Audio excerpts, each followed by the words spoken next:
Well, hey, North Park Community Church, Pastor Luke here with another episode of First Looks. And today we're continuing on in our series through the Gospel of Matthew. We are entering into chapter 20, but I did leave the last verse of chapter 19 as a part of our text for this upcoming Sunday. While we did include it in last week's message, it's one of those verses that bridges what came before it with what comes after it. So it's pretty pertinent to make sure that we include it in our text for today. So we're in Matthew. We're going to take chapter 19, last verse, which is verse 30, all the way through chapter 20, all the way through verse 19. So there we have it. Let's go ahead and dive on in. It's a familiar passage to most, I would guess, and but it's one that challenges us in a positive way. And so let's go ahead and let's take a look at it. First, I'm gonna highlight chapter 19, verse 30, right here, just so we can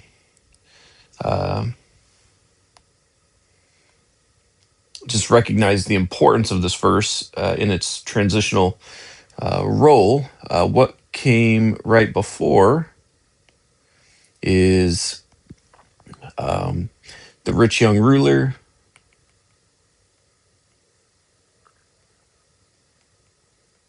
Then Peter asks, "What do we get?" To which Jesus replies,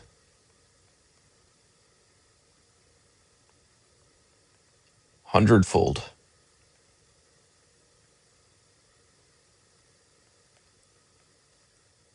Plus eternal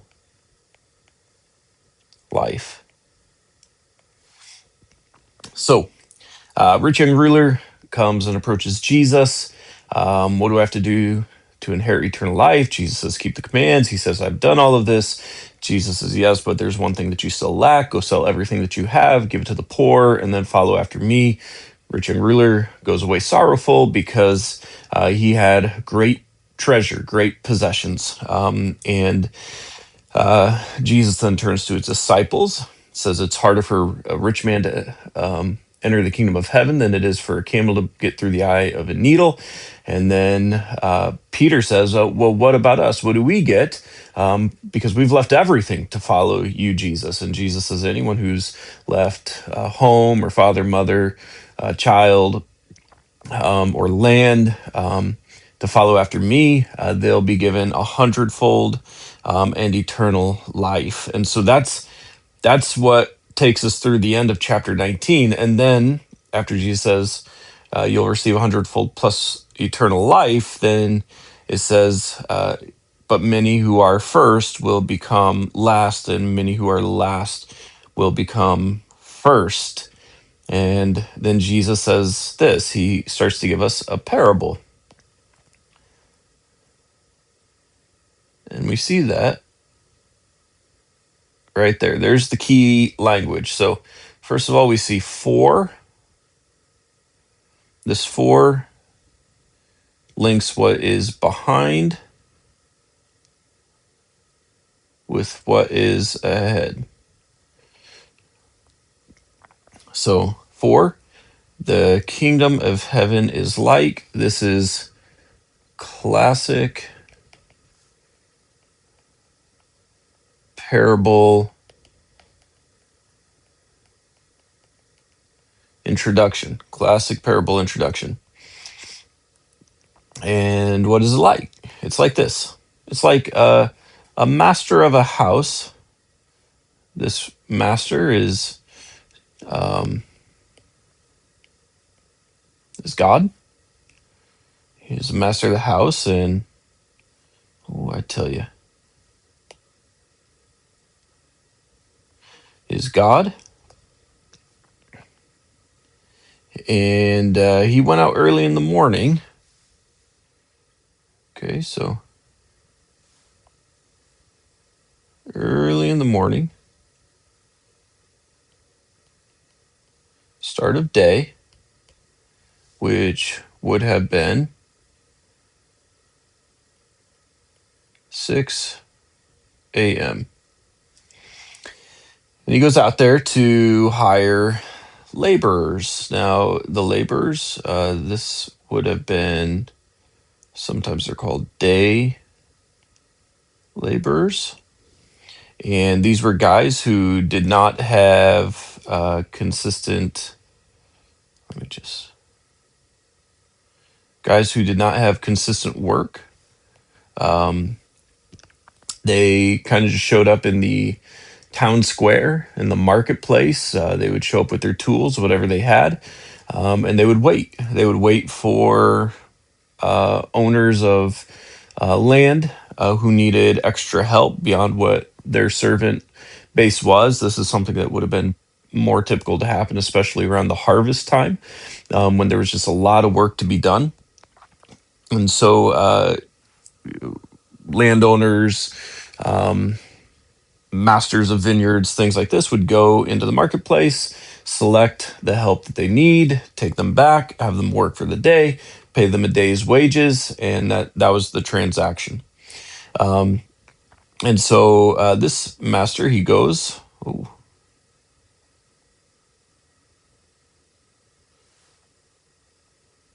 my.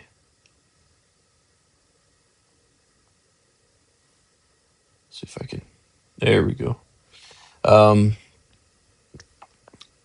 He goes and he gets his labors, and then notice this. This is important for later on in the story. After agreeing, okay, after agreeing with the laborers for a denarius a day,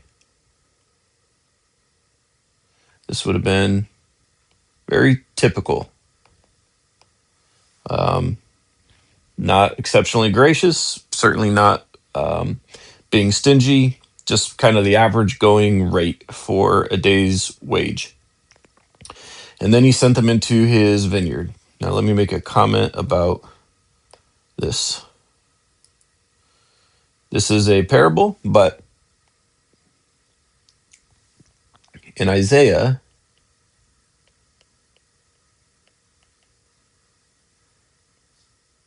vineyards refer to God's kingdom.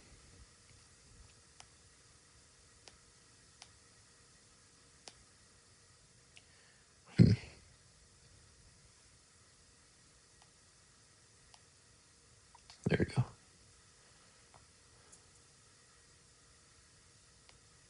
Refer to God's kingdom.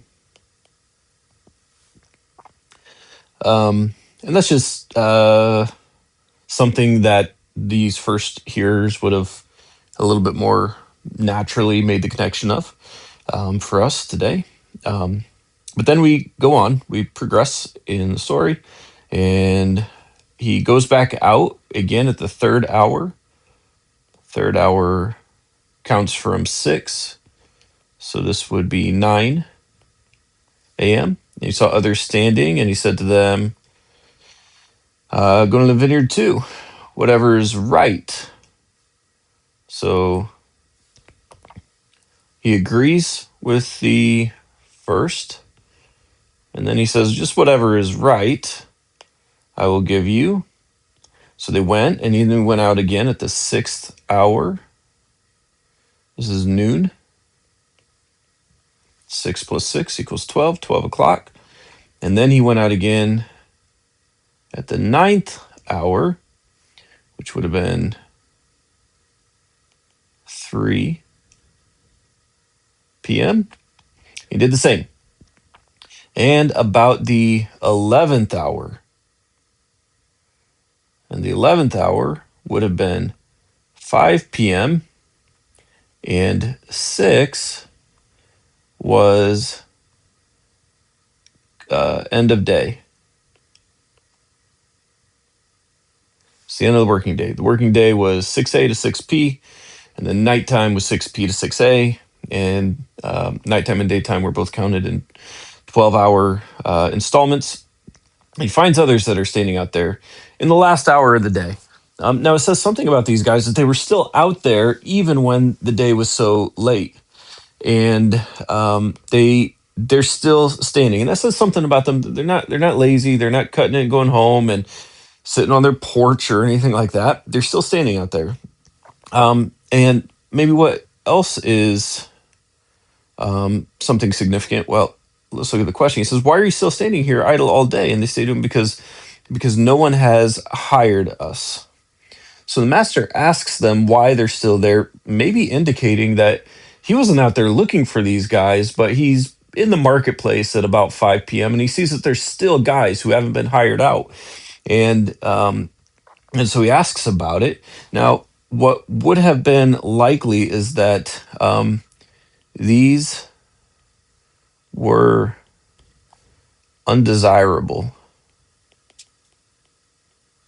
workers. Maybe, goodness, this thing's gonna drive me crazy.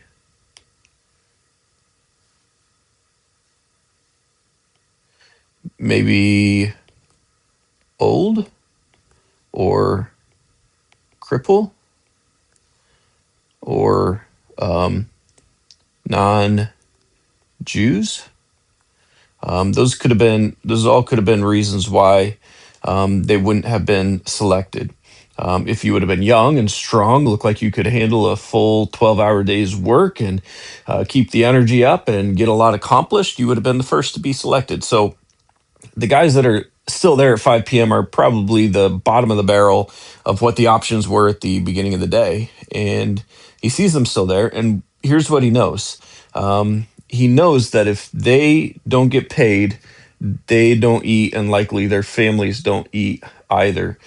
These types of workers were they were day to day on working, which meant they were day to day on being paid, which meant they were day to day on buying food. And so he knows that if he doesn't give them some work and some pay, that they will go hungry. And so that shows us a little something about the heart of the master, which will come out in a bit here. And so he says, let's go back to this. He says, go to the vineyard too. And when evening came, 6 o'clock, they'd been working for an hour. Oh, goodness. Evening came, so 6 p.m. Owner of the vineyard says to his foreman, called the laborers, pay to them their wages, and then don't miss the order here. It is important. Beginning with the last and up to the first. And certainly we're just thinking about how this started, the highlight at the very top. Many who are first will be last, and many who are last will be first. The master is paying with the last, and he's ending with those who had been there for 12 hours. Now, you would have thought that those who had been working all day would have the honor of being paid first and getting out of there. But he starts with those who have only been out there for an hour. And he pays them. And when those hired, about the 11th hour came, each one of them received a denarius. And when those who were hired first came, they thought that they would receive more. And this is really important.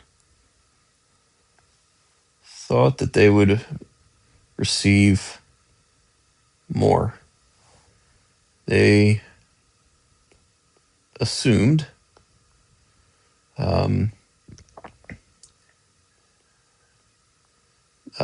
they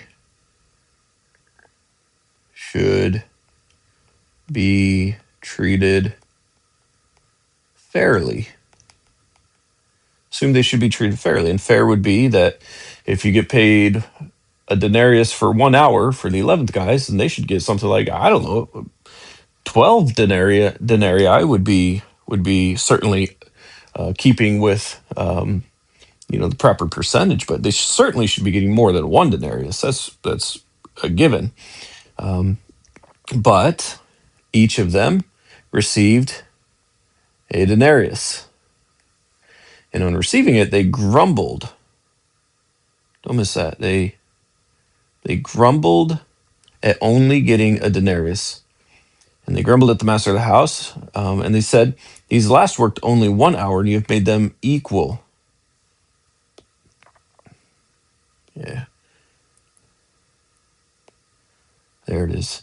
You have made them equal to us who have borne the burden of the day and the scorching heat. These first guys worked 12 hours. They worked in the noonday sun, and they're treated as equal with those who came in the last hour in the cool of the evening, and they've got a problem with it. And I think intuitively, if we're honest, we've got a problem with it as well. It doesn't seem right, doesn't feel right, doesn't feel fair. And then we get the master's response right here. And his response comes in the form of a couple statements, but primarily three questions. Here's question number one. He said, "Friend," notice he's still kind in his response. And he says, "I'm doing you no wrong. Did you not agree with me for a denarius? Did you not agree?" Look back up there, right here. After agreeing,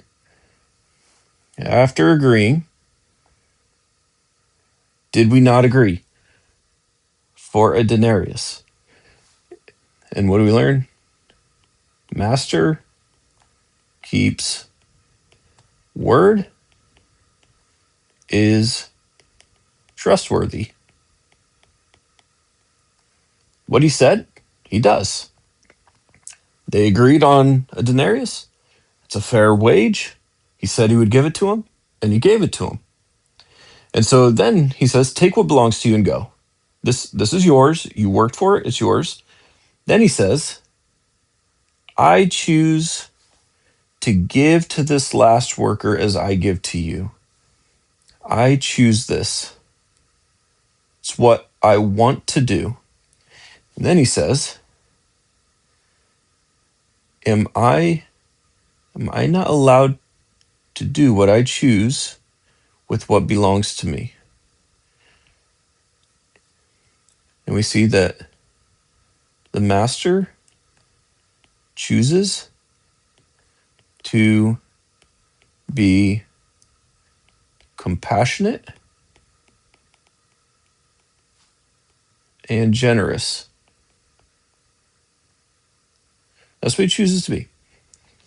He gave to the first workers what they deserved, but he gave to the last workers what they did not deserve. And that was his gracious, compassionate prerogative. And it belongs to him. He can do with it as he pleases. And then he gives the third question. Or do you begrudge my generosity? And literally, this is your eye bad to my good? And we would say, see chapter 6, verses 22, 23. Where's Sermon on the Mount talking about if your eye is good, it'll give light to the whole body. If your eye is bad, it'll darken the whole body. It's that deal. And he in this third question acknowledges that he makes his decisions based off being a generous man. And he says, do you not like that I'm a generous person, that I give people beyond what they deserve? And this is maybe important because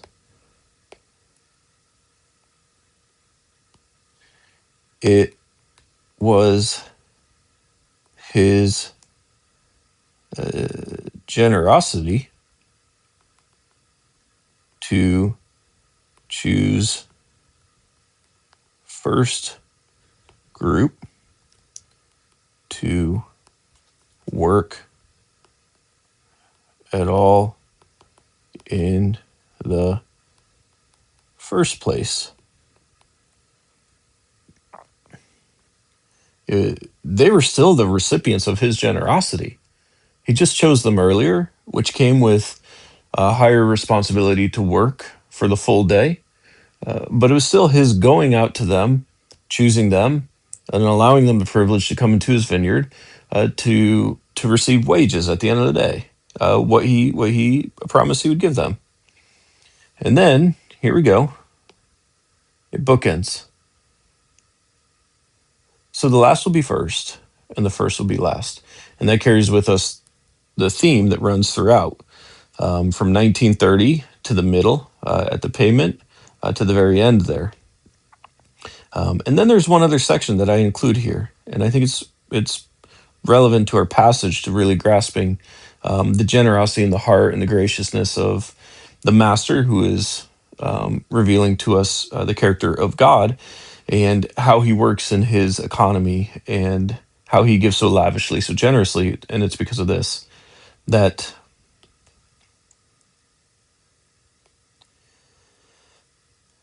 as Jesus was going up to Jerusalem, he took the 12 aside and he said to them, "We're going up to Jerusalem, and the Son of Man will be delivered over to the chief priests and scribes, and they will condemn him to death and deliver him over to the Gentiles to be mocked and flogged and crucified, but he will be raised on the third day."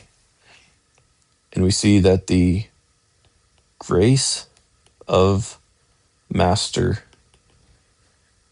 comes at his own cost. Do you begrudge it?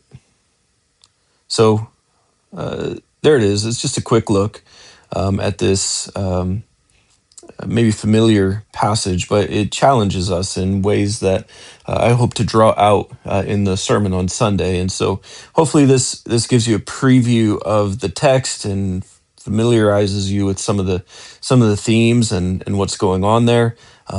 But we'll save it for Sunday to ask the Spirit of God to take this parable and to apply it to our hearts and to the community of believers at North Park for his glory and for the good of his kingdom coming.